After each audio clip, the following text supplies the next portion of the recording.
So it's saying that, listen, if a person is doing the opposite of what you are doing, wisdom is telling us that don't even listen to them.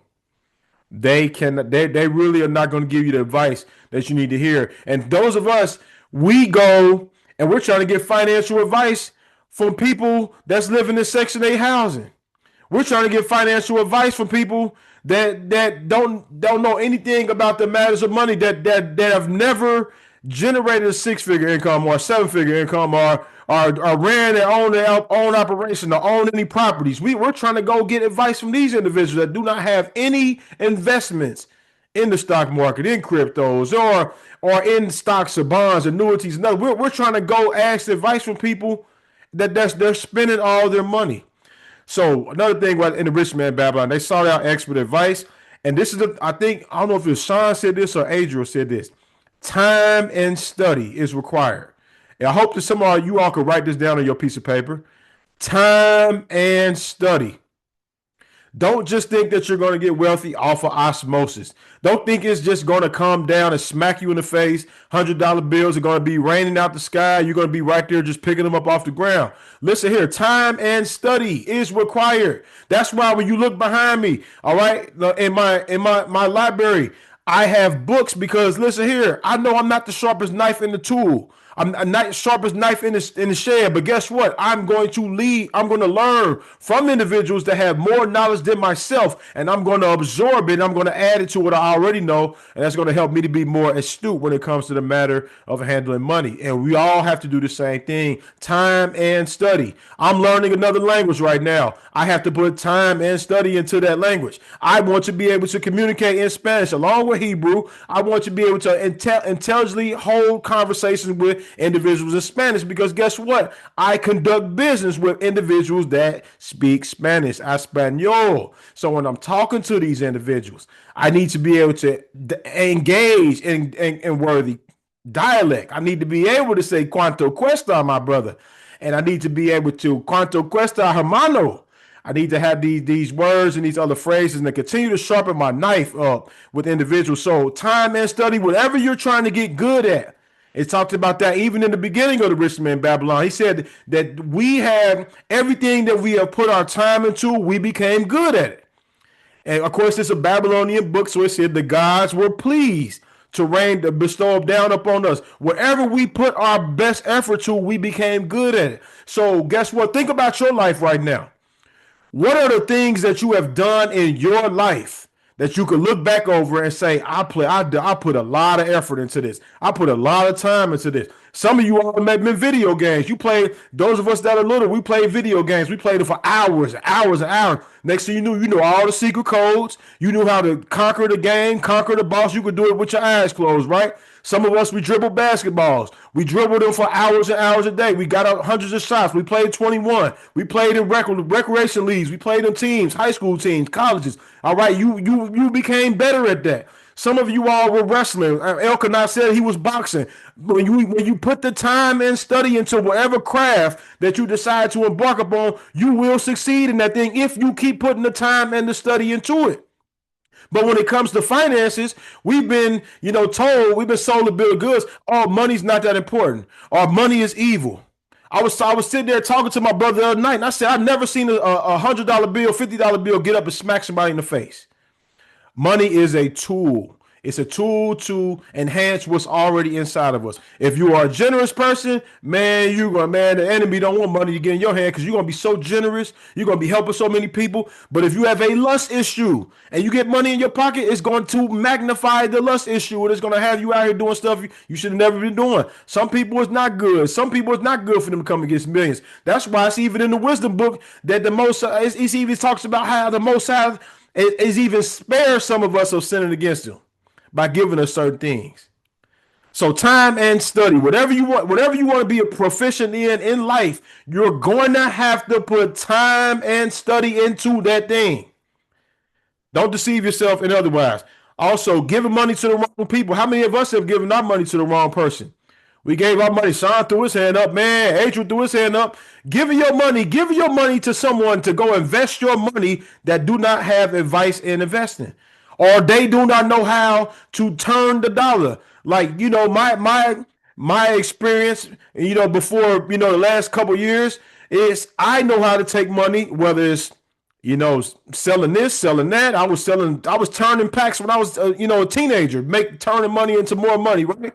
And then, you get to learn how to do it more legally and things of that nature. So I started turning cars, flipping money into that. So if you came to me with 1,000, 1,500, if you came to me with $3,000 or $4,000 and say, hey, listen, I want to invest in you, I could take that 3,000 or 4,000. I could give you 6,000 or 7,000 within another couple weeks. All right, a week, or really in a couple days, but I would probably stretch it out and keep making more money off of it, and then give you your investment back. You're not mad if you made a $200 or $300 or 300% increase off of what you gave me. No, you're not. But just like the banks, they keep making more money and more money off of our money.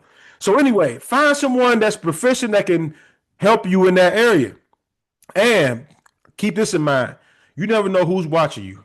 This man was right there carving at the hall of learning. He was sitting there, he said, with the wick and the smell of the wick in his nostrils as he was carving for alchemist, the gold lender. All right, and he saw this man. So this is what you all don't.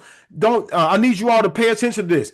Just because those of us people that's on this live today are mentors in our own regards, or it doesn't mean that we have thousands of other people that are listening to the words that we share.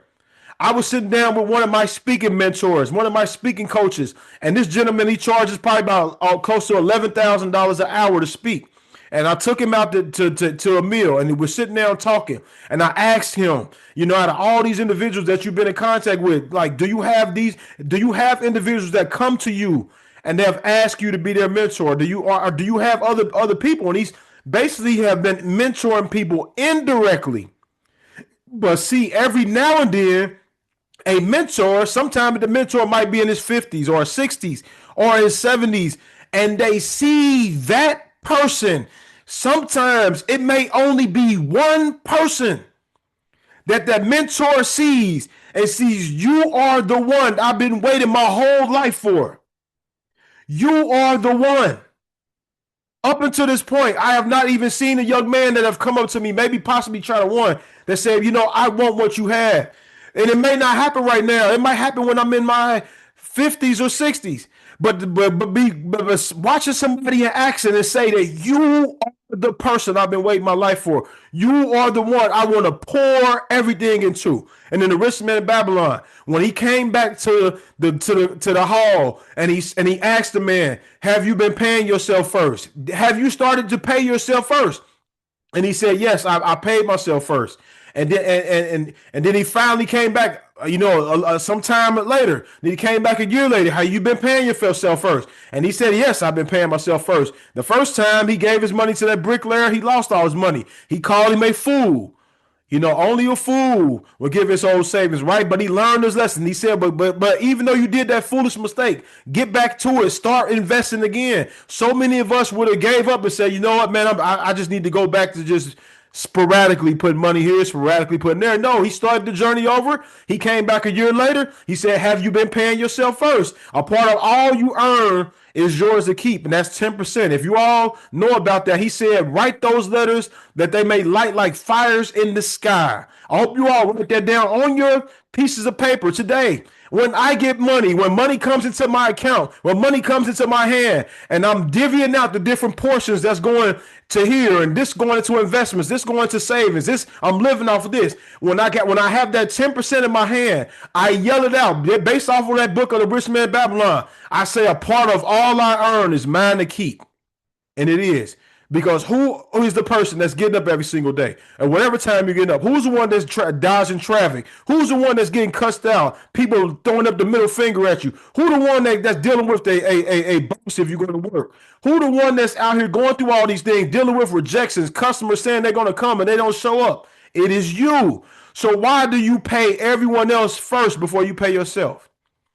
Pay yourself first. So when he saw that young man paying himself first time he jacked off all his money. The second time he came back and he said, I do pay myself first, and that money is working for me now. And I collect a fair rental.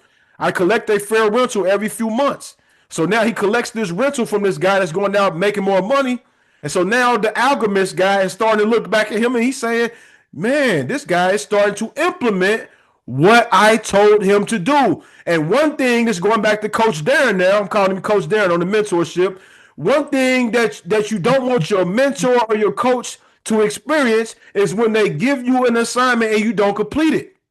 Now you don't qualify for a worthy position. So he saw that out that Arcad was implementing the principle of paying himself first, and then Arcad come back and says that, outside of the fair rental that I collect every month, the interest that I collect, I go out and buy me a little bit of food. I go out and buy me a little garment here and there. You know what I mean? And then he laughs at that a little bit, but then he comes back down the road. And when it's time for him to retire, when it's time for him to, like the book said, depart to the other world, guess who is on his mind? Guess who is on his mind? It's that person that was at the hall carving on the clay tablets. That one person that he waited his whole life for. It was that man that he went back to and said, I want to come back and I want to invest in you. As a matter of fact, I have a position for you and I want to send you over here to this other city and I want you to watch all my earnings. I want you to watch all my investments and I will put it into the will and the law. And when it's all said and done, you will be able to participate in my earnings. And that's exactly what happened. And so guess what happens with his friends? His friends come back and say, well, you must have been lucky that he would put you into his will like that. And he said, only lucky, only because I had the desire to earn before I even met him.